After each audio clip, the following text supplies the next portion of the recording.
বাংলাদেশ পাকিস্তানে পেরেছে, ভারতে কেন পারছে না? চ্যানেলটি সাবস্ক্রাইব না করলে সাবস্ক্রাইব করে রাখুন নিয়মিত সংবাদ পেতে। বাংলাদেশের ক্রিকেট অঙ্গনে এখন একটাই প্রশ্ন, পাকিস্তানের মাটিতে পাকিস্তানকে 2 টেস্টের সিরিজে ডবল ধুলাই করে এলেও ভারতে পারছে না কেন? মধ্যে চেন্নাইয়ে প্রথম টেস্টটি খেলে ফেলেছে বাংলাদেশ, সেখানে সেইভাবে প্রতিদ্বন্দ্বিতায় গড়তে পারেনি নাজমুল হোসেনের দল। চেন্নাইয়ে চতুর্থ দিনে প্রথম সেশনে শেষ হওয়া ম্যাচে বাংলাদেশ হেরেছে 280 রানে। বাংলাদেশ বড় ব্যবধানে হেরেছে, ভারত ফলো অন করায়নি বলে হয়তো ইনিংস হার থেকে বেঁচে গেছেন নাজমুলরা। অথচ পাকিস্তানের যে দলটি 2-0 ব্যবধানে টেস্ট সিরিজ জিতে এসেছিল, বলতে গেলে সেই দলটি নিয়ে ভারতে গেছে বাংলাদেশ।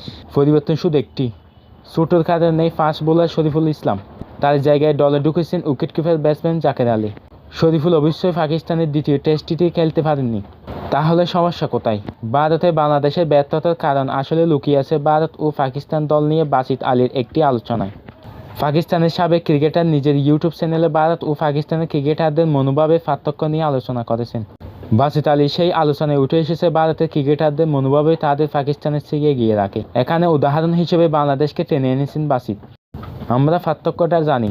ভারতের বিপক্ষে খেলা, একই বাংলাদেশ দল পাকিস্তানের বিপক্ষে খেলছে, তখন এমন মনে হয়েছে যে পাকিস্তান দল সব দিক থেকে পিছিয়ে আছে। এটা সেই বাংলাদেশ যারা পাকিস্তানকে ডবল ধুলাই করেছে। পার্থক্যটা আসলে মনোভাব, চিন্তা আর মানে। বাসিত আলীর এই বিশ্লেষণে স্পষ্ট, ভারতীয় ক্রিকেটারদের মনোভাবই তাদের অন্যদের চেয়ে এগিয়ে রাখছে। পাকিস্তানি ক্রিকেটারদের মনোভাবের সমস্যা আছে, তার চিন্তা ও মনেও ঘাটতি আছে, তাই বলে বাংলাদেশের কাছে হেরেছে। ও সমস্যাগুলো ভারতের ক্রিকেটারদের নেই বলে বাংলাদেশ কুলিয়ে উঠতে পারছে না ভারতে। বাসিত আলীর আলোচনায় মূল সুর এটাই। মনোভাবের পার্থক্য বোঝাতে গিয়ে বাসিত আলী মূলত ভারত আর পাকিস্তানের ফাস্ট বোলারদের বিষয়টি টেনে এনেছেন। কিন্তু ভারতীয় পেসাররা চেন্নাইয়ে টেস্টে প্রথম ইনিংসে বাংলাদেশের ব্যাটিং লাইন আপ এলোমেলো করে দিয়েছে। বাসিত আলী বলেছেন, পাকিস্তানের বোলাররা নিজেদের ক্রিকেটের চেয়েও বড় মনে করে। তারা মনে করেছিল আমাদের সামনে মরকেল কিছুই নয়। বাংলাদেশের বিপক্ষে চেন্নাই টেস্টের প্রথম ইনিংসে ভারতের 3 পেসার জসপ্রীত বুমরাহ, মোহাম্মদ সিরাজ, আকাশদীপ মিলে নিয়েছেন 8 উইকেট।